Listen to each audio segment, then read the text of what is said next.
Jackson, people! Today we drew on a blank piece of paper the parts of the Milgram experiment.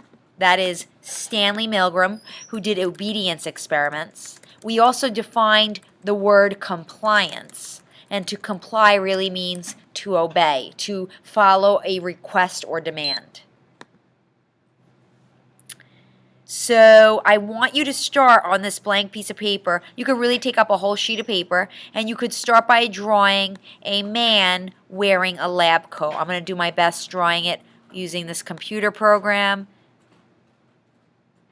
It's going to come out the best that I can do. It's really ugly. Thank you for participating. That's a man in a lab coat. He's the experimenter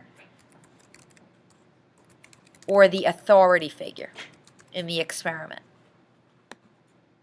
Now, in addition to this, and that's really what represented here by E, in addition to the experimenter, there is someone called a teacher or a subject. Now, to draw this, let's move a little bit to the right and a little below where we drew the experimenter, and we're going to draw a little tab of buttons in which somebody can press the buttons and shock someone.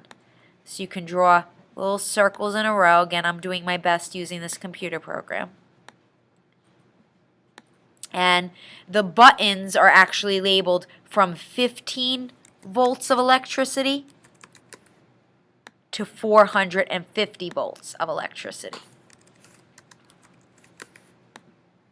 And there is somebody sitting there. They're called the teacher or the subject.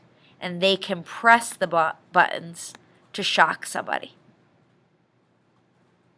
Again, they are called the subject or the teacher. Milgram said that his experiment was about memory and learning, and so this person was the teacher. They were supposed to teach the other person involved in the experiment pairs of words. So, for example, train red. What did I just say? What was the match? Was it train is A, fast, B, slow, C, blue, or D, red? And they would have to match it up. Next, we have a person that's actually in another room. So you can draw a line to sort of separate it out. But they are in another room, but they are connected with a line of electricity that actually connects them to that shock machine. And every time they get a pair of words wrong, they are shocked. Like I said, I'm trying to do my best using the computer. I'm sure your drawing is better than mine. This person is called the learner because they are trying to learn the pairs of words. And when they get things wrong, they are shocked. And I'm going to do some lightning bolts here.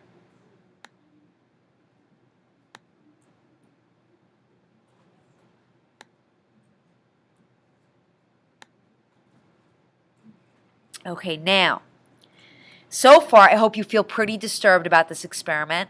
What I haven't told you is that I haven't really told you the truth, and neither did Milgram. You see, a few people involved in this experiment are actually actors, and in psychology, an actor in an experiment is called a confederate. So here, the learner is actually an actor or confederate. And this person is actually pretending to get shocks. The shocks are fake, but they have scripted lines in which they scream that their heart is bothering them.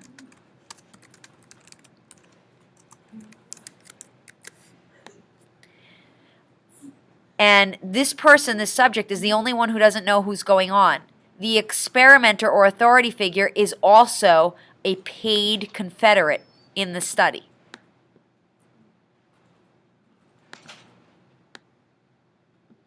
So both the learner and the experimenter are paid. And what Stanley Milgram really wanted to find out was, how does an authority figure influence a subject? How far could this experimenter push the subject to go up to the highest voltage of shocks? Now, if you go to today's wiki page, you'll see the actual shock machine.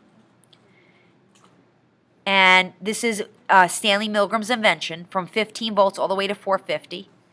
And the learner, the person who was paid to get shocked, was literally strapped into electric voltage electrodes or wires, and the subject watched them get strapped in. So they believed they were really getting shocked. And most subjects, if you would guess, did not stop at 15 volts or 45 volts or 105 volts or even 225 volts.